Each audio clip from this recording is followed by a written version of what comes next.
na ang pinakaabangan ko na makita. Grabe, ganito pala kalamig ang tubig dagat. Orara! Oh, naku, paano yan? Basa-basa ka na! At mas maalat pa ito sa inaasahan ko. Oh, ikaw naman! Ano ba, Miyamura? Teka, parang kulang. Nasaan na nga pala si Yamada? Oo nga, no? Kung hinaharap niyo si Yamada... May mga supplementary exam at classes ako ngayon taon. Nakakainggit. Siguradong nag-i-enjoy na sila sa beach. Hindi ako makapanood ng anime dahil sa summer class na to. Ano? Pinaspo na rin yung survival game? Kumusta, mga classmate? Naku, nandiyan na naman si Yamada. Uy, ano ka ba? Hindi rin naman natin ginusto na mapunta dito, di ba? Pareho pa rin ang estudyante noong nakaraang taon. Wala na talaga kayong pag-asa. Ika nga nila walang gamot sa pagiging stupido. Huwag mo nga sasabihin sa amin yan. Hindi ba tama ako, Otsuka? Ay, naku, nakakabagot talagang kasama mga to. Okay, Clash! Ibabalik ko na sa inyo mga exam answer sheet ninyo. Bagsak talaga kayong lahat. Kaya bumawi kayo bukas, ha? Ano na lang ang mangyayari sa summer vacation ko? Ibig ko sabihin, kaya naman talaga ako nagpunta rito kasi... Teka! Ano ba ginagawa niyo rito? Nasaan yung second volume ng notebook? Binaliwala niyo lang yung alamat ng mga wit. Na-realize natin ang Supernatural Studies Classroom ay nasa clubhouse noon. Kaya nagpa siya tayong mag-summer retreat pero... Hindi pala tayo pwedeng pumasok sa kwartong yun. Ha? Hindi pa nagpapakita yung teacher na may hawak ng susi. Hindi pa tapos sa supplementary exam ko tapos hindi natin mahanap ang pangalawang notebook. Wala na talagang kwenta ang summer retreat ko. Yamada. Bakit? Ano yun? Magpalit tayo ng katawan bukas. Ang sarap talaga sa beach! Sandali lang ha! Sisisid mo na ako dito! Go! Pambihira talaga si Yamada, no? Nagtataka lang ako kung bakit nakipagpalit pa ng katawan si Orara kay Yamada. Ay, nako. Obvious naman, di ba? Boring ang buhay natin kung wala si Yamada. Naku po! Tila nga yung swimsuit ko! Ano ka ba? Patingin nga! Huwag kang alam! Hanapan mo na lang! Siguro nga. Kapag hindi pa natin naipasa ang supplementary exam natin, mababalot na naman ang homework ng summer vacation natin. Teka, Kamarda. Bakit po? Sa tingin mo, anong formula ang dapat natin gamitin sa problema na ito? Sandali lang po. Alam ko po yan eh. Hindi ko lang maalala. Yung pangatlo po. Tama, magaling. Okay, sino sa inyo ang gustong sumagot sa susunod na problema? Sige, Yamada. X equals 5 over 6 pi. Y equals pi over 6. Tama, magaling. Ano nangyari kay Yamada? Paano niya nagawa yun? Nandadaya ba siya o magaling lang? Grabe, nakakagulat talaga. Oo nga. Panay ang sagot niya at puro tama pa. Teka, kung ganun, ano na ba ang dapat natin gawin? Isasama na ba natin siya sa grupo natin o hindi? Nakadepende ang lahat sa'yo, Otsuka.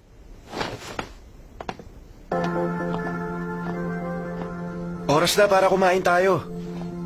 Wala ka ba balak na kumain? Sige. Teka! Ha? Gusto mo bang maging kaibigan ko? Ang ibig kong sabihin, magkasama naman tayo sa supplementary lesson, kaya... Oo naman. Sige, kita-kits. Teka! Sandali lang! Ito ang tanda ng ating pagkakaibigan. Teka nga, bakit bigla mo na lang akong pinilit na bumalik sa katawan ko? Meron pa akong mga exam. Hoy, Shiraishi. Sabihin mo, Yamada, ano ba ang relasyon yung dalawa ni Meiko Otsuka? Anong ibig mong sabihin? Kasama ko lang siyang kumuha ng supplementary exam last year, yun lang. At saka nasa klase din natin siya. Ang alam ko nasa manga research team siya. Oo, siya ang patron ng mga estudyanteng mabababa ang grades maliban kay Yamada. Bakit? May nangyari ba kay Otsuka? Yamada, nahalikan mo na ba siya noon? Ha? Aba, siyempre hindi, no? Kung ganon, hindi nga ako nagkakamali. Si Meiko Otsuka, Isang witch. Ha?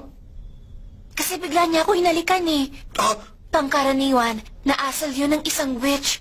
At saka hindi kami nagkapalit ng katawan kahit na nahalikan niya ako. Kung ganon, wala palang epekto kung dalawang witch ang maghahalikan? Walang duda na isang ang witchy Otska, pero ano naman ang power niya? Hindi ko alam. Pero ikaw ang pakay niya, Yamada. Kaya gusto kong bumalik sa katawan mo. Hanggat hindi natin alam ang intensyon niya, hindi ko alam kung paano ako makikisalamuha sa kanya at kung paano haharapin gamit ang katawan mo. siguro nga, pero paano naman yung exam ko mamaya? Ipasa mo yun ng mag-isa. Hindi maaari! Paalam, Yamada! Habang buhay, mga buwisit kayo!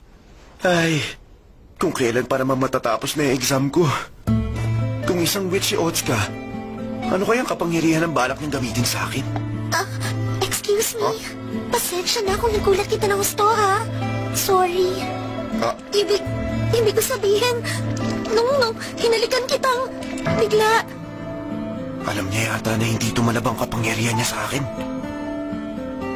Siya nga pala, sana huwag kang magugulat sa mga mangyayari sa mga susunod na araw, ha? Ha? Magkasama natin ipasa ang mga supplementary exam. Ano kaya ang ibig niyo sabihin sa magkasama? Ha? Nakakapagtaka.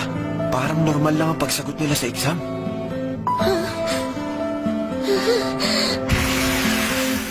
Isit! Hindi ako papasa kapag mababa sa 80 ang nakuha ko. Masyado yata mahirap maabot yun. Mukhang masama rin na nakuha nilang grade.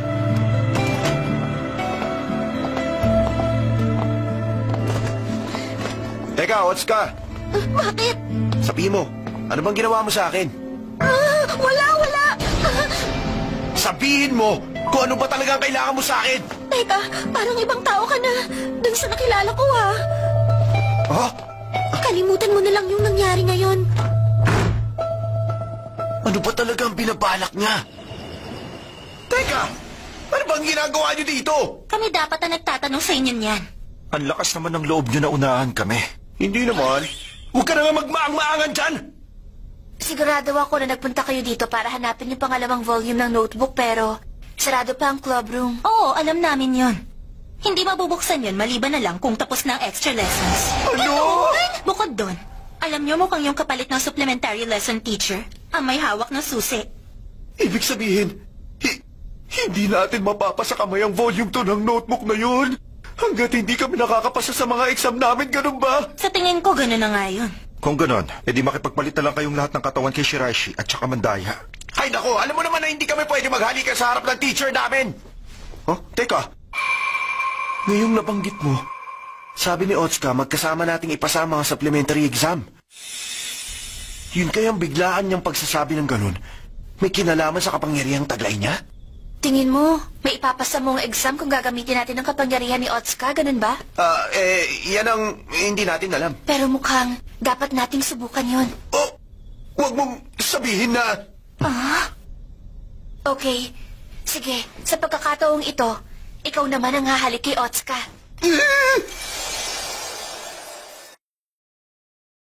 Okay lang naman sa akin na kumbinsin si Otska na halikan ako, pero... Yung sabihin niya sa akin na ako na lang ang maligo para sa kanya, ibang usapan na yon! Tapos sabi pa niya, kuskusin ko na maigi ang katawan niya. Teka, nandito ka rin pala, Shiraishi. Bakit nandito si Utagiri? Iisa lang naman ang kwarto natin. Sana inimbita mo man lang ako. Hindi naman masama na maging ganito ka-close ang mga witch, hindi ba? Teka, ano ba problema mo? Wala. Kailangan ko na magbanlaw.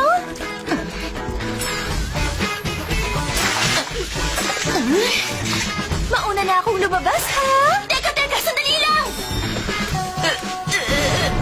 Huwag mo sabihin. Ikaw si Yamada! Hindi!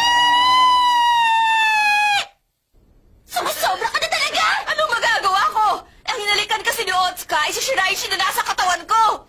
Sabi niya mas madali para sa kanya na pilitin si Otska na halikan ako! Ang sama mo talaga! Buisit ka, bastos! Teka, sabi ni Otska, hahalikan ka na raw niya. Talaga? Oo. Pagtapos natin magpalit ng katawan, dumiretso ka na sa likod. Oo, sige. Gusto ko sana ito na maging huling beses. Kung wala pa rin mangyayari, baliwalain mo na ang sinabi ko. Oo, sige na. Ngayon magiging malinaw na sa wakas kung ano ang kapangyarihan niya. Nakapagtataka, hinalikan ko si Yamada pero wala naman nangyari. Oo, ako rin eh. Ay naku, ano ba talaga ang nangyayari? Teka, diskumpiyado ako eh. Sigurado ka ba na hinalikan mo si Otsuka? Parin mo ang pangako mo! Ano ba kayo? Wala ba kayong tiwala sa akin, ha? Baka naman, katulad yan ng kapangyarihan ni Odagiri noon. Unti-unting umeepekto pagkatapos ng halik. Dahan-dahan lang. Wala pa lang. Mabuting may dudulot ang ginagawa na. Mag-iintay na lang ako dito. Ako rin. Ganun din ako. Teka, higaan ko yan ah! Di ba bumalik ka nga kayo sa kwarto nyo? Sumagot ka! Sumagot ka! Tumigil ka lang, Miyamura. Hindi mo ba naririnig ha? Sumagot ka! Sinabi na tumigil ka na eh. Sumagot ka! Teka, boses na ba yun, ha? Pwede ba sumagot ka? Hoy! Si Otsuka! Bakit? Ano bang meron kay Otsuka? Kung ganun, wala siya rito? Sigurado ka bang hindi ka nananaginip? Hindi, sigurado ko narinig ko ang boses niya. Tandaan mo, pumapasok ng diretso sa utak mo ang boses na to. Ito ang kapangyarihan ko. Ang telepathy! Ano? Telepathy? Kung naririnig mo ako, mag-report ka sa training bukas na alas 6 ng umaga. Siguraduhin mong pumunta ka sa likod. Huwag kang malilate! Ano bang pinagsasasabi mo dyan? Nagets ko na. Ang kapangyarihan ni Otsuka ay telepathy. Pumunta ako gaya ng sinabi mo. Salamat. Buti naman. Narinig mo ba ang boses ko? Alam mo kasi... Minamaliit mo ba ako, ha? Trainee Yamada! Ha? Wala kang paggalang, ha? Saludo! Sa salud! Nananadya ka ba o nangiinis? Natulog ka lang, nakalimutan mo na yung mga sinabi ko sa'yo? Ano bang nangyayari? Bakit nagbabago ang personalidad niya kapag ginagamit niya ang telepathy? Kung gano'n, Yamada, simulan na natin ang training. Sabi na nga ba eh. Gumagana ang kapangyarihan ko sa sino man nahalikan ko. Sa madaling salita, pwede ka magpadala ng mensahe sa akin. Yamada, pwede ka bang tumalikod? Ganito? Oo. Ngayon, isipin mo na nakikita mo ang mukha ko. Napakaingay, hindi kita maintindihan. Anong ibig sabihin nun? Kailangan mo ng malawak na imahinasyon para magamit mo ng gusto ang kapangyarihan ito. Ngayon, Trainee Yamada, pagmasdan mong muli ang mukha ko, tingnan mo ng mabuti. Pagigihan mo. Mag-concentrate ka. Gusto mo bang dumugo ang ilong ko sa'yo? Ang hirap mo naman turuan ah. Bakit mo hindi mo Hindi ko nga alam. Sinasabi mo ba sa akin na mahina ang imahinasyon ko, ha? Pag alam mo na umayos ka, iwasan mo magkamali. Grabe. Ang hirap naman gamitin ang kapangyarihang ito. Kahit na magawa ko itong minsan, paano ako matutulungan ito na makapasa sa isa? Mukhang nahihirapan kaya ng sumunod, Trainee Yamada. Oh, bakit naririnig ko pati mga boses niyo? Mukhang hindi mo pa natutuklasan kung gaano patindi ang kapangyarihang ito. Oras na mahalikan ka ni Commander Meiko. Pwede mong ibahagi ang kapangyarihang ito sa lahat, basta dadaan ka sa kanya. Ha? Kung ganun, kapag may isa sa atin na nakaisip ng sagot, pwede na tayo magsabihan ng sagot hanggat gusto natin. Oo, tama ka. Talaga? Kung ganun, talaga palang astig ang kapangyarihang ito. Huh? Pero, sino naman na maghahanda ng mga sagot na yun? Hindi pa ba obvious? Manggagaling sa'yo ang sagot. Ha? Alam mo, hindi mo maluloko ang mga mata namin. Ang totoo, masipag ka talagang mag-aral, hindi ba? Yamada, magtulungan tayo magsikap. Kung ganun, ngayong na-master ko na ang telepathy, kailangan ko na rin maghanda para sa pagsagot sa exam. At ngayon pa kung kailan natin natuklasan ang kapangyarihan ni Otsuka. Huwag na kayong malungkot, mag-isip na lang kayo ng paraan. Dibdib. Ha? Dibdib. Dibdib.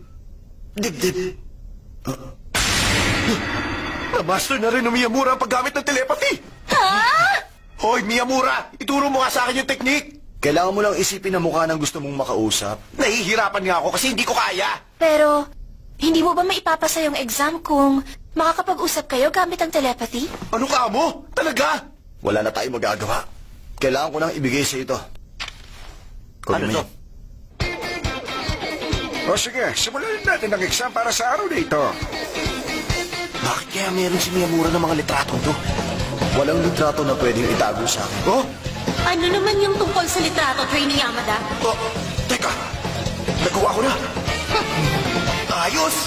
Wala nang oras para magsaya. Okay. Simulan natin sa question 1. Consider the line x minus y plus 3 equals Teka, 0. hayaan mo kausapin ko rin siya. Ano ba? Tumahimik ka nga! Ang totoo niyan, kapag nadadaanan ko ang mga tanong, sinasagot agad yun ni Shiraishi. Tapos ipapadala sa akin ni Miyamura ang sagot. Ako! Kahit nasa butignan, kulang na ang oras! Ang bakal mo! Bilisan mo na, sabihin mo na sa amin! Otsuka, handa ka bang itaya ang huling 5 minuto? Ano ibig mo sabihin? Kapag ginawa ko to sa bawat tanong, hindi tayo aabot sa oras. Kukunin ko na muna ang lahat ng sagot sa tanong. Tapos, ipapadala ko sa inyo sa lahat sa huling 5 minuto. Pero hindi ko sinisiguro na aabot tayo sa oras. Maganda yan. Sige, nagtitiwala kami sa'yo. O sige!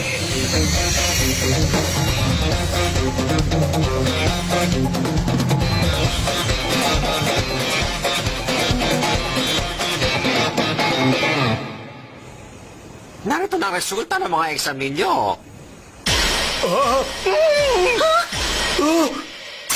Ang galing natin! Tapos tayo lahat! Ayos! Ang galing mo, Private Yamada! Huh? Private?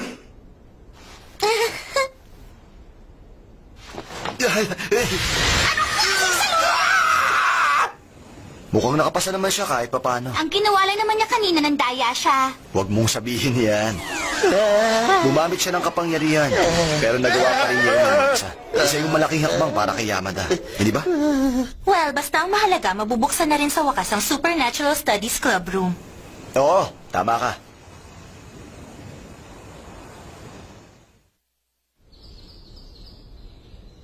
Buksan na natin. Oh! Teka! Bakit walang laman? Hindi ito maaari. Hindi ba dapat isang bodega ito? Yan na nga ang sinasabi ko sa inyo. Sabi ko, kung may hinahanap kayo, wala kayong makikita. Teacher! Alam nyo, iba't ibang club na ang gumamit ng lugar na ito, kaya ang lahat ng naiiwan dito ay wala na, itinapon na. Paano na yung second volume na notebook? Para namang umaasa talaga tayo nandito yun. Nagbabakasakali lang tayo. Oo nga, medyo malas lang. Pero nalaman natin ang tungkol kay Otsuka. Ang mahalaga, masaya ang summer retreat natin. Shiraishi. Oo nga, tama siya. At hindi pa naman nagtatapos ang lahat. Ha? Tapos na ang exam namin eh. Ito ang last day na summer retreat natin. Kaya kailangan sulitin na natin. Mag-enjoy tayo hanggang sa huli. Oo, tama ka. Miyamura, tatanungin kita ng diretsyo. Sino sa tingin mo ang nag-utos na ipalinis ang kwartong ito? Ang tanging makakagawa lang nito. Teka, ano? Teka lang! Ang presidente lang ang makakagawa nito.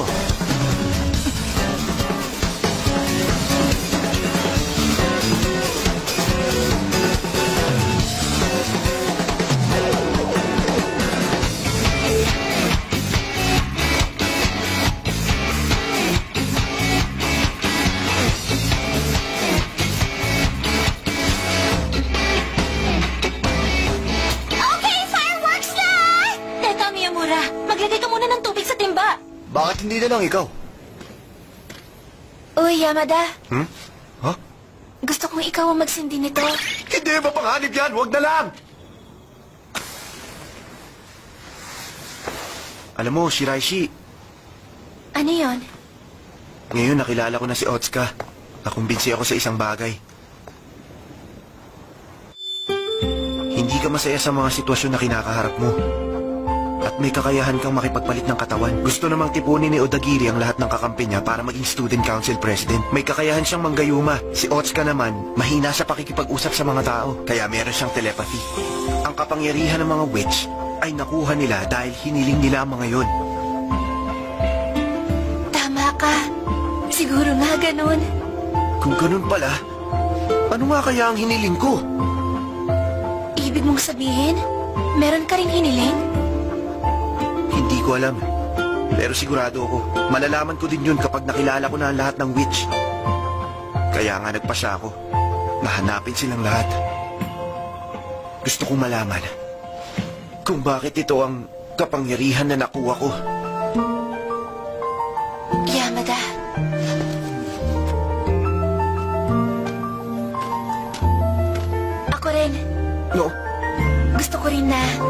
malaman yun.